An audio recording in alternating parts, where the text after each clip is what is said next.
दोस्तों, मैं आपको यहाँ पर कुछ मैथमेटिशियंस की तस्वीरें दिखाता हूँ। ये सब वही मैथमेटिशियंस हैं जिन्होंने हमारी आज की मैथमेटिक्स को डेवलप करने में काफ़ी बड़ा योगदान दिया है। जैसे कि Srinivasa Ramanujan, Isaac Newton, Archimedes, Pythagoras, Aryabhata, Euler, Brahmagupta, Hilbert, Riemann और इन्हीं के साथ ही साथ कई सारे मैथमेटिशियंस भी इस लिस्ट में शामिल हैं। पर आज मैं आपकी मुलाकात 17वीं शताब्दी के एक मैथमेटिशियन से कराता हूँ जिनका नाम है पियर डी फर्मेट, जिनको पूरी दुनिया इनके थ्योरम्स की वजह से जानती है। जैसे कि फर्मेट लास्ट थ्योरम, उनका little theorem, Fermat's number, Fermat principle, साथ ही साथ इनको मॉडर्न थ्योरी ऑफ नंबर्स का फाउंडर भी माना जाता है। उन्होंने डिफरेंशियल और integral calculus, number theory, physics में ऑप्टिक्स एंड एनालिटिक ज्योमेट्री में भी अपना कंट्रीब्यूशन दिया है। हालांकि ये पेशे से मैथमेटिशियन नहीं थे, बल्कि ये एक लॉयर थे। लेकिन मैथमेटिक्स और फिजिक्स में किया गया इनका काम इनको एक काफ़ी फेमस मैथमेटिशियन बनाता है। इनके कई सारे वर्क में से आज जिसमें हम इंटरेस्टेड हैं वो है इनके द्वारा दिया गया लास्ट थ्योरम। आज जिसमें हम इंटरेस्टेड हैं वो है फर्मेट लास्ट थ्योरम। आप लोगों में से कई सारे लोगों ने इनके ऊपर वीडियो बनाने के लिए रिक्वेस्ट की थी, तो आज हम फर्मेट लास्ट थ्योरम को पूरे डिटेल में जानेंगे। साथ ही साथ ये भी जानेंगे कि आखिर इस थ्योरम का प्रूफ कैसे हुआ और किसने किया। तो चलिए बिना टाइम वेस्ट करते हुए वीडियो को स्टार्ट करते हैं। अब अगर आप एक मैथमेटिशियन हो तो आप फर्मेट के लास्ट थ्योरम को अच्छे से जानते होंगे, लेकिन अगर आप एक स्टूडेंट हो देन प्रोबेबली आपने इस थ्योरम को नहीं पढ़ा होगा। तो डायरेक्टली इसकी स्टेटमेंट को जानने की बजाय हम इस थ्योरम के कंसेप्ट को जानेंगे कि आखिर ये थ्योरम हमको क्या कहना चाहता है। तो सबसे पहले मैं आपकी मुलाकात नंबर लाइन से कराता हूँ। तो स्क्रीन पर देखिए, ये है हमारी रियल नंबर लाइन। इसके सेंटर पार्ट में नंबर 0 है।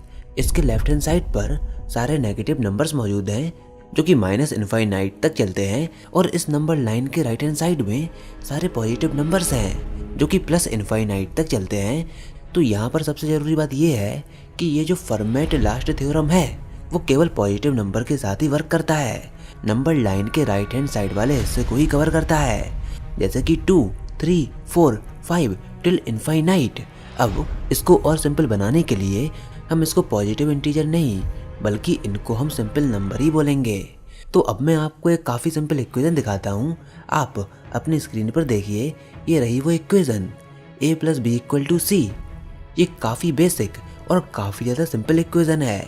ये हमको ये कहती है कि अगर आप a और b का एडिशन करो तो आपको नंबर c मिल जाएगा, या फिर नंबर c a और b के सम के बराबर है। अब यहाँ पर आप मुझको कुछ ऐसी वैल्यूज़ बताइए जो कि इस इक्वेशन को सेटिस्फाई करेंगी।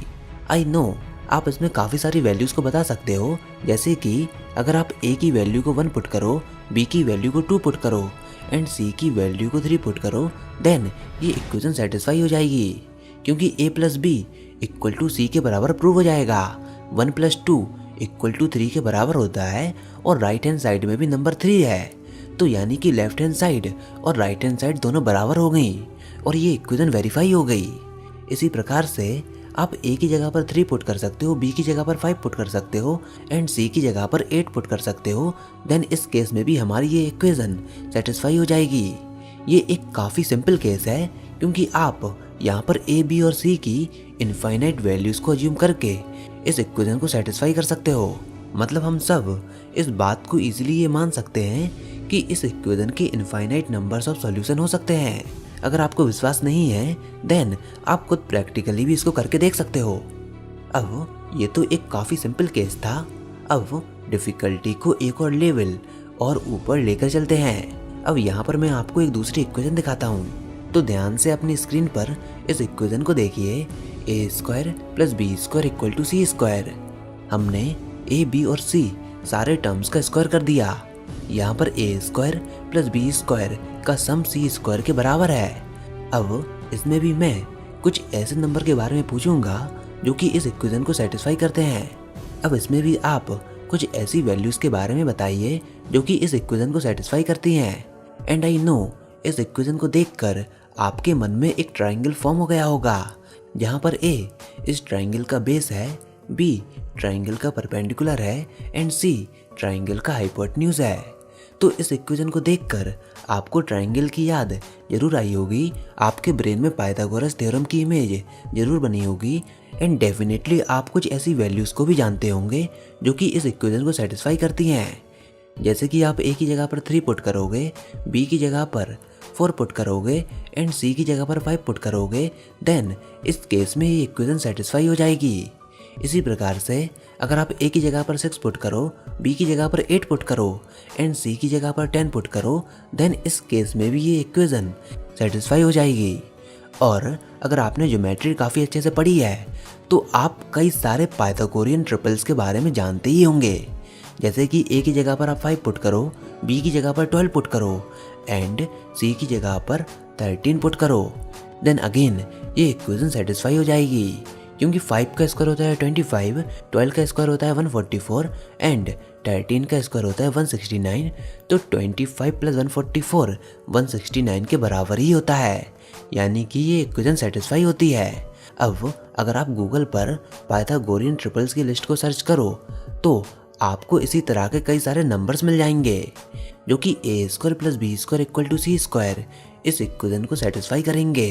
इनफैक्ट कई सारे नंबर्स नहीं बल्कि इसमें आपको इनफाइनाइट आंसर्स मिल जाएंगे, यानी कि हमारी पहले वाली equation A plus B equal to C और दूसरी वाली equation A square plus B square equal to C, इस केस के लिए यहाँ पर इनफाइनाइट नंबर्स ऑफ सॉल्यूशन हो सकते हैं जो कि इन इक्वेशन को सेटिस्फाई करेंगी।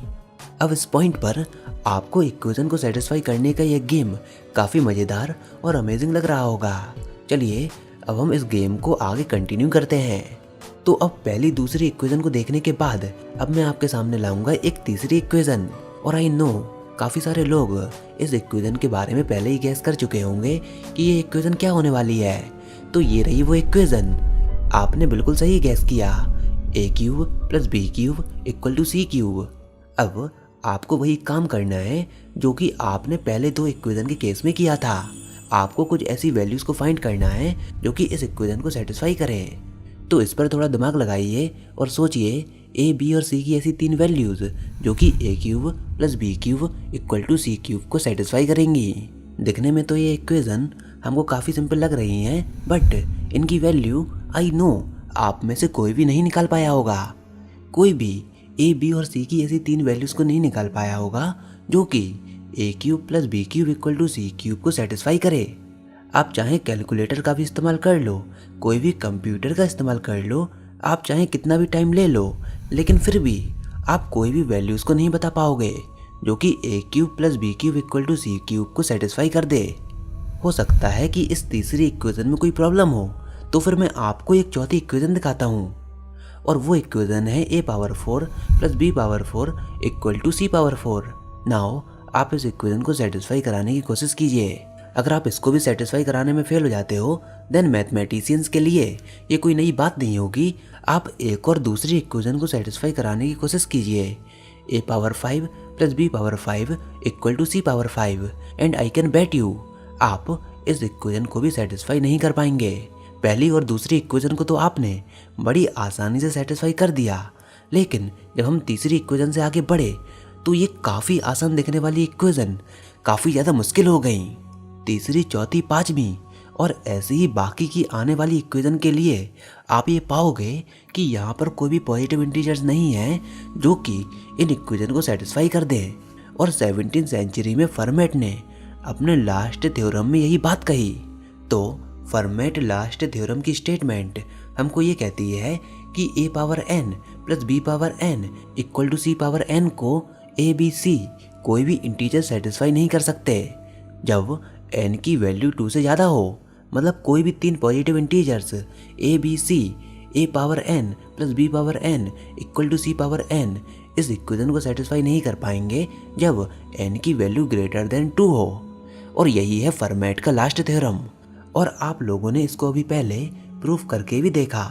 हमने यहाँ पर टोटल 5 इक्वेशंस को कंसीडर किया था, जहाँ पर हमारी पहली और दूसरी इक्वेशन में हम इनफाइनाइट इंटीजर्स की वैल्यू से इक्वेशन को सेटिस्फाई करा पा रहे थे। बट जैसे ही हम इक्वेशन नंबर 3 पर पहुँचे तो हमने ये पाया कि इस इक्वेशन पर हम कितना भी दिमाग लगा लें कितनी भी कोशिश कर ले पर फिर भी हम कोई भी 3 इंटीजर्स को नहीं निकाल पाएंगे जो कि इस इक्वेशन को सेटिस्फाई करे। यही नहीं, चौथी और 5वीं इक्वेशन के केस में भी हमने यही देखा। और अगर आप ऐसे ही n नंबर्स तक इस इक्वेशन को बढ़ाते जाओ, यानी कि a power n plus b power n equal to c power n, then इसमें भी आप ये पाओगे कि ग्रेटर देन 2 के केस में यहाँ पर कोई भी सॉल्यूशन नहीं है। तो इस थ्योरम की ब्यूटीनेस को देखिए कि n इक्वल टू 2 के लिए यहाँ पर इनफाइनाइट नंबर ऑफ सॉल्यूशन है, बट ग्रेटर देन 2 के बाद यहाँ पर इनफाइनाइट केसेस हैं, बट उन इनफाइनाइट केसेस में से कोई भी एक सिंगल सॉल्यूशन नहीं है। ये है फर्मेट लास्ट थ्योरम की ब्यूटी। फर्मेट का ये मानना था कि इस स्टेटमेंट और थ्योरम का उनके पास काफ़ी अमेजिंग और वंडरफुल प्रूफ है, बट ये प्रूफ इतना बड़ा है कि उनकी बुक का साइज इस प्रूफ के सामने काफ़ी छोटा है। इनफैक्ट उनकी बुक में इतने मार्जिन नहीं है कि वो इस थ्योरम के प्रूफ को लिख पाएँ, इसलिए उन्होंने कभी भी अपने थ्योरम का प्रूफ नहीं लिखा। बट 1995 में कई सौ सालों तक अनप्रूव रहने के बाद ये थ्योरम फाइनली 1995 में एंड्रयू वाइल के द्वारा प्रूव हो गया। एंड्रयू वाइल्स ने इसको कैसे प्रूव किया, इसके पीछे की एक अलग ही सेपरेट स्टोरी है जिसके बारे में हम कभी किसी और वीडियो में जानेंगे। बट मैं ब्रीफली आपको ये समझाता हूँ कि उन्होंने इसको कैसे प्रूव किया। तो फर्मेट लास्ट थ्योरम का प्रूफ कॉन्ट्राडिक्शन से प्रूव किया गया है। अगर ये थ्योरम गलत है देन अनयूजुअल एलिप्टिकल कर्व को बनाना पॉसिबल है, और इस अनयूजुअल एलिप्टिकल कर्व को कहते हैं फ्रे कर्व। मतलब अगर फर्मेट लास्ट थ्योरम गलत है देन आप इस फ्रे कर्व को बना सकते हो, और अगर आप इस फ्रे कर्व को नहीं बना सकते देन फर्मेट लास्ट थ्योरम सही है। तो यानी कि ये कॉन्ट्राडिक्शन का एग्जाम्पल है, और एंड्रयू वाइल ने ये प्रूव किया कि फ्रे कर्व इस दुनिया में एग्जिस्ट नहीं करते। देन इनडायरेक्टली इसका मतलब क्या है कि फर्मेट लास्ट थ्योरम सही है। खैर, इसके प्रूफ के पीछे की पूरी डिटेल में एक अलग ही कहानी है जिसके ऊपर हम कभी और किसी और वीडियो में बात करेंगे। तो बताइए आपको ये वीडियो कैसी लगी। आई होप आपको ये वीडियो ज़रूर पसंद आई होगी। अगर ऐसा है तो इस वीडियो को लाइक कीजिए, अपने दोस्तों के साथ शेयर कीजिए, और अगर आपने हमारा चैनल अभी तक सब्सक्राइब नहीं किया देन इसको सब्सक्राइब कर लीजिए ताकि आगे आने वाली कोई वीडियोस और अपडेट्स आपसे मिस ना हो पाएँ।